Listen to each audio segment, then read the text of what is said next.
La page de la crise entre Alger et Niamey vient tout juste d'être tournée, mais déjà, ses conséquences redessinent les équilibres dans l'espace sahélo-saharien. Le gazoduc transsaharien, longtemps relégué dans les tiroirs. La page de la crise entre Alger et Niamey vient tout juste d'être tournée, mais déjà, ses conséquences redessinent les équilibres dans l'espace sahélo-saharien.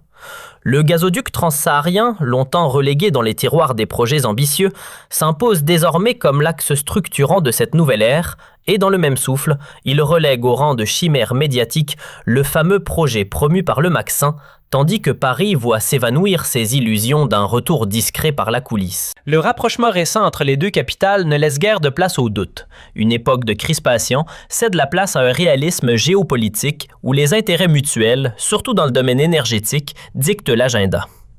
L'audience solennelle accordée par le chef de l'État nigérien au ministre algérien Mohamed Arkab en constitue la preuve éclatante. Un moment à forte charge symbolique et économique qui rebat les cartes loin des interférences extérieures opportunistes. Cet épisode diplomatique s'inscrit dans une séquence de rencontres préalables, notamment celle entre les ministres de l'énergie des deux pays, axée sur la consolidation de partenariats bilatéraux, avec un accent particulier sur les ressources fossiles. Au centre de cette dynamique, Sonatrach, dont l'expertise s'avère être un levier stratégique de premier plan pour un Niger désireux de muscler ses infrastructures et d'exploiter pleinement son potentiel pétrogazier. L'expérience algérienne en matière d'exploration, de production et de transport d'énergie représente un modèle concret pour les pays du Sahel, confrontés à des défis structurels liés au manque d'investissement et à l'instabilité. Cette orientation ne concerne pas uniquement le Niger. La Mauritanie, elle aussi, considère Sonatrach comme un partenaire stratégique fiable, capable de contribuer au développement de ses infrastructures énergétiques, aussi bien dans le domaine du gaz que du pétrole, à un moment où la coopération régionale fondée sur des projets réalistes devient une nécessité face à l'échec des initiatives purement médiatiques, dénuées de fondements concrets. Dans ce contexte, le discours annonçant un prétendu recul de l'influence algérienne dans le Sahel et le Sahara apparaît en totale contradiction avec les faits. L'Algérie n'a nullement perdu son influence. Elle l'a, au contraire, réaffirmé à travers un repositionnement stratégique fondé sur des outils discrets mais efficaces, au premier rang desquels figure la diplomatie énergétique et une politique étrangère fondée sur le principe de non-ingérence et le rejet de toute tutelle extérieure. La crise entre Alger et Niamey, exacerbée notamment après l'incident du drone et certains signaux d'escalade, est restée dans le cadre de tensions circonstancielles classiques entre États. L'Algérie y a répondu avec fermeté et souveraineté, que ce soit à travers des mesures liées à la gestion migratoire ou par des messages politiques clairs affirmant que la région du Sahel et du Sahara ne saurait faire l'objet de concessions ou de pressions. Pour autant, les canaux de dialogue n'ont jamais été rompus et ont permis, dans la discrétion, de résorber les différends et de rétablir des relations fondées sur le réalisme et les intérêts mutuels. Le retour à un dialogue de haut niveau, illustré par la rencontre entre le président nigérien et le ministre algérien de l'énergie,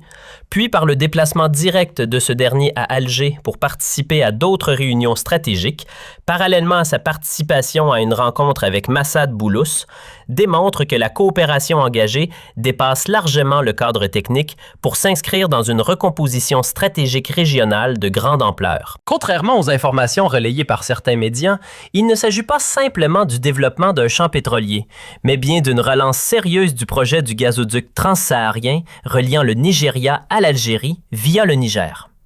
Ce projet apparaît aujourd'hui comme le plus réaliste et le plus viable en comparaison avec le projet dit Atlantique ou gazoduc Nigeria-Maroc, désormais vidé de toute crédibilité. Ce dernier, largement promu sur le plan médiatique et politique par le Maxin et ses alliés, s'est heurté dès ses débuts à des obstacles structurels majeurs. Absence de financement sécurisé, difficultés techniques considérables et manque de consensus politique régional. Des déclarations antérieures de responsables marocains du secteur de l'énergie avaient admis que l'absence de signature concrète avant l'année 2025 signifierait l'échec définitif du projet, ce que confirment aujourd'hui les réalités du terrain. Le Nigeria n'a fourni aucun engagement ferme en direction du Maroc, se contentant d'évoquer un éventuel gazoduc limité à l'espace ouest africain jusqu'au Sénégal, laissant les segments passant par la Mauritanie, le Sahara occidental et le Maroc à la seule responsabilité de Rabat. La Mauritanie a, pour sa part, exprimé clairement son refus d'être intégrée à ce projet sans concertation préalable, révélant une nouvelle fois les limites de l'approche marocaine, souvent perçue comme paternaliste à l'égard de ses voisins. Malgré les tentatives insistantes menées par la France, les Émirats arabes unis et le Macsen pour attirer le Niger en ce projet, à travers des aides ponctuelles et des dons présentés dans le contexte de la crise algéro-nigérienne, Niamey a finalement opté pour une approche rationnelle en rouvrant le dossier du gazoduc transsaharien, considéré comme le projet le plus sûr en termes de coûts, de rentabilité et de sécurité. Des rapports émanant de centres de recherche occidentaux, y compris proches des cadres décisionnels de Washington, ont conclu à l'échec du projet maroco-nigérien sur tous les plans. Rentabilité économique, création d'emplois, faisabilité technique et capacité de financement. Le coût du projet est estimé à un minimum de 25 à 30 milliards de dollars, avec des projections atteignant 38 à 43 milliards de dollars une fois les travaux engagés, ce qui en fait un fardeau financier insoutenable en l'absence de garanties concrètes des investisseurs. À l'inverse, le gazoduc transsaharien bénéficie d'un soutien croissant, reposant sur l'expérience algérienne en matière de projets énergétiques transfrontaliers, sur des infrastructures déjà existantes et sur la crédibilité de l'Algérie en tant que fournisseur fiable sur le marché énergétique européen, comme en témoignent les partenariats réussis avec l'Italie et la Tunisie. Ces évolutions s'inscrivent dans un contexte plus large, marqué par la reconfiguration de dossiers stratégiques tels que la Libye, désormais encadrée par une approche coordonnée entre l'Algérie, la Tunisie et l'Égypte, fondée sur le rejet des ingérences étrangères et l'imposition de solutions extérieures. Tout acteur souhaitant intervenir dans ce dossier est désormais contraint de composer avec ses capitales et leur vision commune. Dans la région du Sahel et du Sahara, les accusations de démantèlement de la Confédération des États du Sahel par l'Algérie relèvent de la désinformation. Alger a, au contraire, maintenu des relations équilibrées avec l'ensemble des acteurs régionaux, y compris le Burkina Faso, tandis que certains régimes se retrouvent progressivement isolés pour avoir misé sur l'escalade sans disposer des leviers nécessaires. La normalisation des relations avec le Niger se fera naturellement avec prudence. À la suite d'une crise, les conséquences étant analysées avec attention. Toutefois, l'Algérie sort de cette séquence renforcée dans ses positions, plus déterminée à défendre ses principes et plus apte à mobiliser ses outils économiques et diplomatiques au service de la stabilité régionale. À l'inverse, les faits mettent en évidence les limites de l'influence marocaine en Afrique, malgré un discours officiel vantant un prétendu rôle de porte d'entrée du continent ou de modèle unique de stabilité et de développement. Le silence de Rabat sur des dossiers majeurs au Mali, au Soudan et dans l'ensemble du Sahel, ainsi que son incapacité à adopter des positions claires sur des enjeux régionaux sensibles, illustre un déficit réel d'impact politique comparativement à d'autres États assumant le coup de position ferme. En définitive, la puissance ne se construit ni par les slogans, ni par la communication numérique, mais par la capacité à imposer des projets crédibles, à disposer d'outils économiques et politiques souverains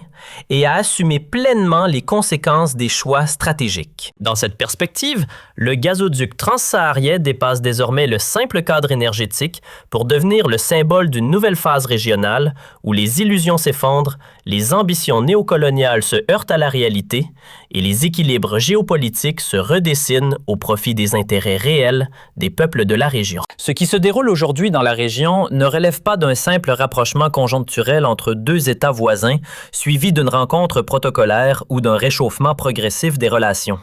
Il s'agit plutôt de l'expression claire d'un retour de la logique de l'État et de l'intérêt stratégique à long terme au cœur de l'action politique dans l'espace sahélo-saharien. La fin de la crise entre le Niger et l'Algérie ne peut être comprise en dehors de ce cadre plus large, marqué par le recul des calculs étroits et des paris fondés sur l'exploitation des tensions, au profit d'une approche réaliste qui redonne toute sa place à la géographie, à l'histoire et aux intérêts imbriqués qu'aucun slogan ni aucun projet illusoire ne peuvent contourner. La réouverture du dossier du gazoduc transsaharien ne constitue pas un simple choix technique dans le domaine de l'énergie, mais un message politique fort signifiant que les pays de la région sont capables de définir eux-mêmes leurs priorités stratégiques et qu'ils ne sont plus disposés à s'engager dans des trajectoires imposées de l'extérieur ou construites sur des artifices de communication dépourvus de fondements économiques et stratégiques solides. Les récents développements développement ont démontré que l'Algérie, malgré les tentatives répétées de déstabilisation et de désinformation, conserve des leviers essentiels dans l'équation du Sahel et du Sahara. Non pas à travers une logique de domination ou d'imposition,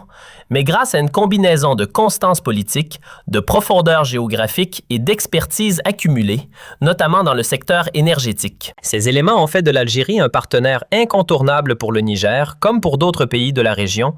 à un moment où la crédibilité de certains projets alternatifs s'est effondrée,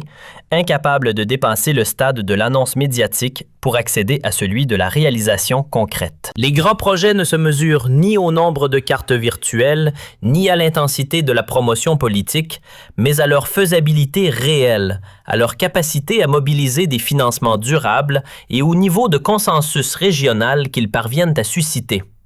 Autant de critères que le projet Atlantique n'a jamais réussi à réunir. Les événements récents confirment également que les tentatives de certaines puissances régionales ou internationales d'exploiter les phases de tension pour se repositionner ou imposer d'anciens agendas sous de nouveaux habits se heurtent désormais à une prise de conscience croissante au sein des États du Sahel. La France, qui a longtemps misé sur les failles sécuritaires et politiques de la région, se retrouve aujourd'hui confrontée à une réalité différente où les outils de pression traditionnels ont perdu de leur efficacité et où le discours de la coopération ne parvient plus à masquer des rapports d'intérêt déséquilibrés. De même, le recours à des relais régionaux pour promouvoir des projets servant essentiellement des stratégies extérieures apparaît de moins en moins attractif à l'heure où la souveraineté et l'indépendance stratégique s'imposent à nouveau comme des thèmes centraux du débat politique régional. Le retour du Niger à une relation constructive avec l'Algérie ne signifie ni l'oubli ni la minimisation des tensions passées,